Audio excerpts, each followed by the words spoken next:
Om Shanti. So we continue with the topic of finding relief from pain.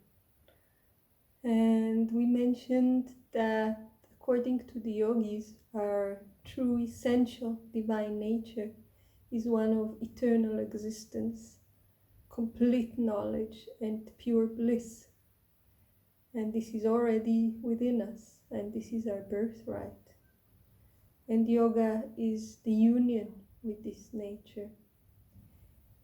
And we mentioned that another union, the union with pain, the union with our desires and the bondage that they generate for us, keeps us from experiencing this unalloyed bliss that we so crave for. And we said that the practices and the science of yoga are offering us the tools to find, to connect to our divine essential nature.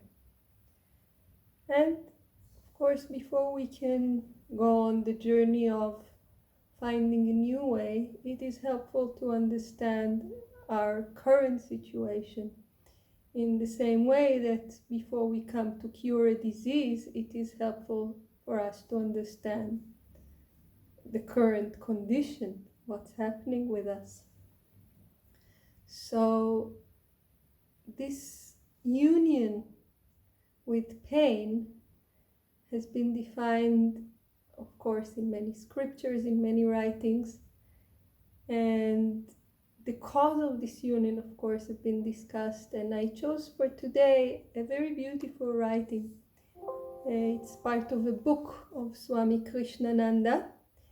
Swami Krishnananda was a senior disciple of Swami Shivananda, and in the description of this video you can find the link to the book I'll be reading for, and this book is called Swami Shivananda and His Mission. So Swami Krishnananda gives us a very clear and simple explanation as to why we're looking for happiness in the wrong place. And he says, the idea that all the values of human life are somewhere outside the human being is the thinking of materialists. Anything that is worthwhile in life is outside us. It is not inside us, because what's inside us is the mind.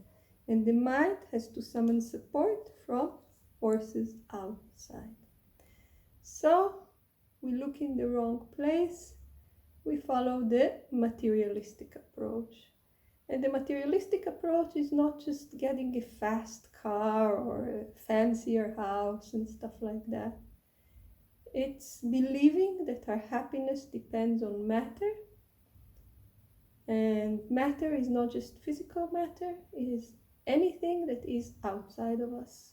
Relationships,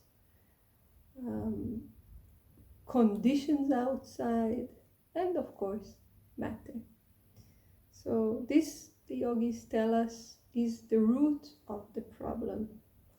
And Swami Krishnananda continues to describe what's happening to us in this day and age, saying that in this day and age it is even more pronounced, because we are actually prompted to look outside, and the world of matter is being glorified as the end-all and be-all of everything.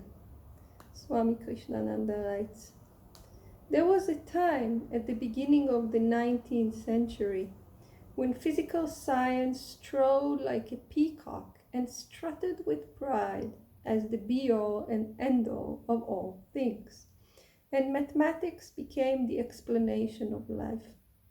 It was a eureka of humanity, which began to feel very wrongly that it had found the solution for the difficulties of life. So again, it's always about the same thing. Life is difficult, and very naturally, We want to find the solution. We want to find our way out. And as we mentioned in the story of the lady in previous talks, we look in the wrong places. And the Industrial Revolution made us look in the wrong places even more. And this is what's being explained here. He says, it was the eureka of humanity which began to feel very, very wrongly that it had found the solution for the difficulties of life. And why this sensation started, that we found the solution, he explains. He says, the import of the Industrial Revolution was that the world of matter, when it is fully controlled, is the solution for the problem of man. So we look outside and we realize that we cannot control the outside, therefore we cannot control our happiness. And then came the Industrial Revolution and even enhanced this feeling that we need to search outside, and he told us, yes, look outside, it is out there, and we have the tools which will give you control over the world of matter, hence will give you control over your happiness. And we are having fast-moving vehicles and machines that can rapidly produce commodities which would take us years to produce manually. And when the powers of electricity were discovered, people thought they were veritably in heaven. We got it.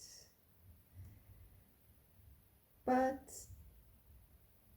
more and more, we're starting to understand that this is not the solution. For some people, of course, they are in such dire conditions that they need matter, they need food, they need clothing, they need to somehow protect and shelter their body. But even when we are materially comfortable, happiness is still not there in a complete, unalloyed, long-lasting, non-binding way.